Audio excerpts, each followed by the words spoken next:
akkam nagaa keessanii kun PLC programming kutaa 8ffaadha. kutaa darbee keessatti branch, rank, examine if open, examine if close, output energize laallee turre.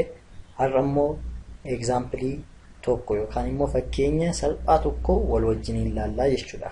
akkuma amma asirratti ilaalaa jirtan asirratti DC inputiin jira, asitti immoo switchiin jira, asitti immoo mootarri tokko jira. kanaafuu mootara tokko akkamittiin PLC programmingidhaan akkamittiin kaasuu dandeenya, mootarri keenya akkamittiin ka'aa yookaan immoo run ta'aa isa jedhu laallaa jechuudha.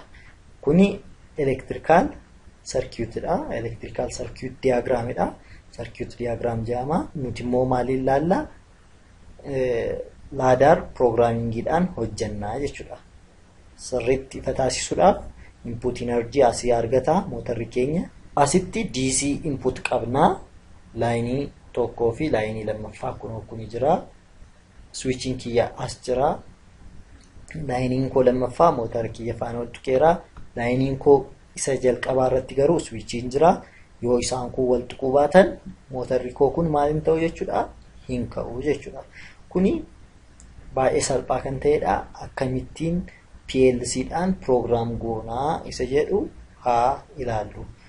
PLC korratti steamee program nan godha. RS Logics 500 dha. kun rangii nan dabala.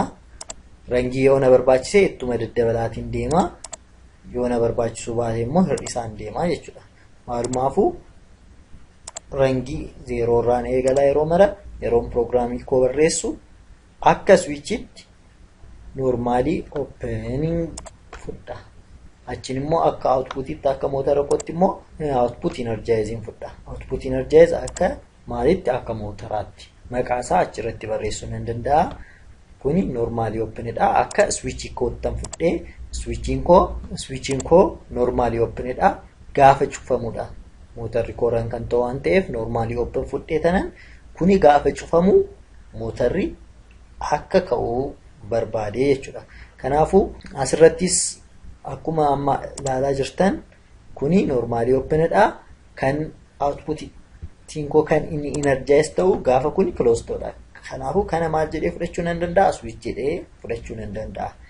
kabraa kan ilaallu maqaa akkamittiin data faayilii keenya irratti taa'aa isa jedhu kana dura laallee turre. switchii koo kana akka digital inputitti fudhetanan binary jedhee tanan moggaasaa. fakkeenyaaf B binaryin akkamitti moggaa B3 jedhee eegala. B3 kana dura laalleerra.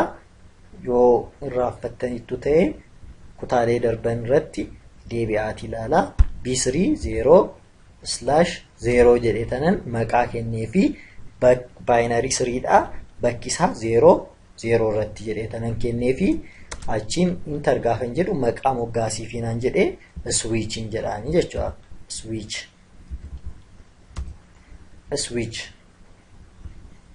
switchidhaan jedheen achiin isa kanaafis maqaa nan kennaa. isa kana B3 0 jedhee isa kanaaf immoo B3 0/ maqaa kunii fi kun adda adda waan ta'aniif maqaa wal fakkaatan isaaniif kennuu hin danda'u. maqaa tokko qabachuu hin danda'anii. maaliif kunii fi kun waan adda ta'anidha jechuudha. kuni normally open dha. kun immoo output koodha. output gaafa instructionin koo kuni gaafa naa guutamu wanti kurran akka ta'u waan hin barbaadeef locationii tokko isaaniif hin kennu jechuudha. kanaafuu B3 0/1 nin jedhee achiin maqaa gaafa kennuuf kanaaf mootaran jedhaan mootara kiyya waan ta'eef jechuudha.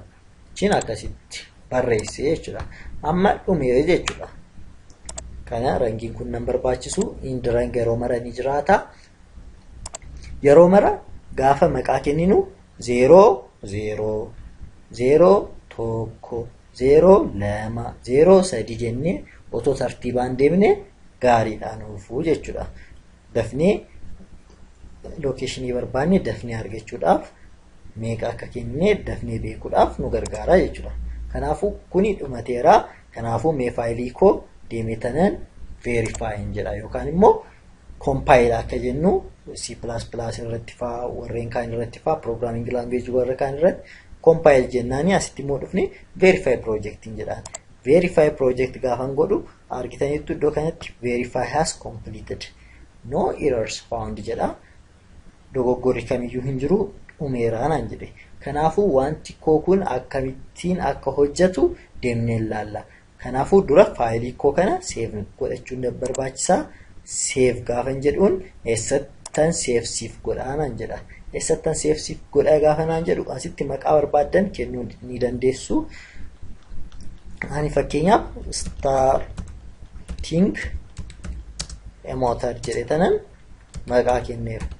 Maqaa gaafan akkasitti kennuuf bakka immoo na filachiisa. Faayilii kiyya eessa kaa'u ani dookumentii randomly ni dookumentii naa filateera. Ani deemee tanan iddoon barbaadu filadhaaf. Fakkeenyaaf desktop jedhee tanan ani starting a motor jedha desktop irratti save godhadhe. San booda wanti kun gaafa hojjetu laaluudhaaf maal akka uumamu deemnee ilaallaa jechuudha. Emulator kiyya nan banaa. Emulate godhee akka natti agarsiisuuf jechuudha. Emulator kiyya dhufu isa kana nan balleessaa. Achiin emulator kiyya irratti nan filadhaafi jechuudha. Isa kan banuu barbaadde isa kan emulate gochuu barbaadde gaafa naan jedhu desktop irratti dhufeera.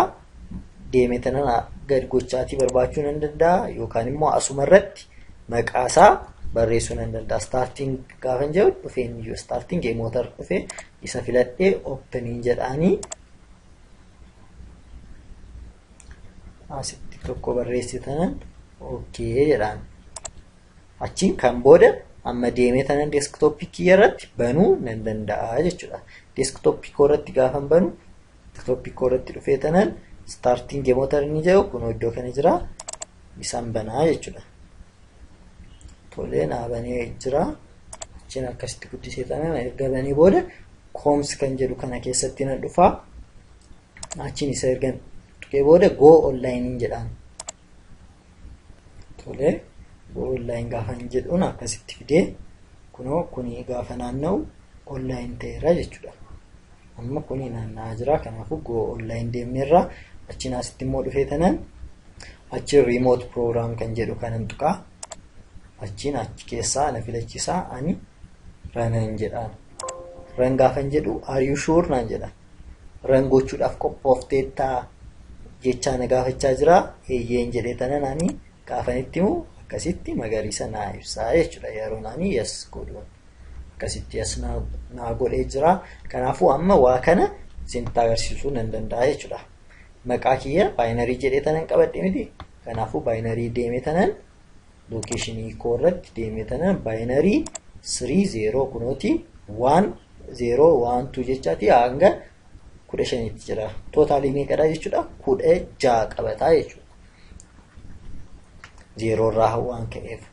Achiin 0 jedhe B30 0 kana yoon geeddaree 0 dha. Statein isaa argitaniitu taanaan asitti switch jechaa jira. Akka amma argitan switching koo kun maalirra jira? Switching maalirra jira? Normally open dha.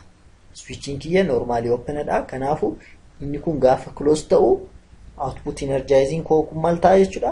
Energize ta'a. Yookaan immoo motorri koo kun maal ta'a? Run ta'a jechuudha. Kana gaafan tuqu switch dha. Inni kun immoo maalidha? Motoradha. Akka argaa jirtan. Kanaafuu switch koo bira deemee tanan state isaa nan geeddaraa jechuudha. State isaa maalidha? Open dha. Open isa ture examine if closed dha miti kun. Kanaafuu state isaa gara tokkotti amma tokko godheera. Enter gaafan jedhuun close ta'ee jechuudha. Magariisa ife. Kanaafuu asittis kunoo dhufee magariisni ifeera. Energize ta'eera jechuudha. Motorri koo kun maal ta'aa jira jechuudha? Amma run ta'aa jira jechuudha. Ka'eera jechuudha motorri kiyya. Deebisee tanan immoo 0 gaafan tuqu 0 tuqee on gaafan jedhu argitanii lamaanuu 0 ta'anii jechuudha. Gaafan kana waan tuqee gaafan tokko tuqee enter jedhu inni kunis statein isaa ni geeddarama. Maaliif energize ta'a. Maaliif humni left real irraa gara right realitti yaa'a waan jenneef energize ta'a jechuudha. Enter gaafan jedhu kunoo tokko ta'ee jechuudha. Kunis on ta'eera. kunis on ta'eera. Switchii koo kana gaafa dhaamsu immoo deebi'ee ni badaa jechuudha mootarri koo kun.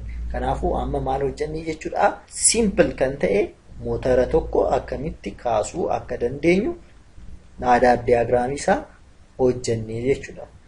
Kutaa ittaanan keessatti fakkeenyaawwan garaagaraa laallaa akkasumas immoo instructionota laalaatii deemnaa jechuudha.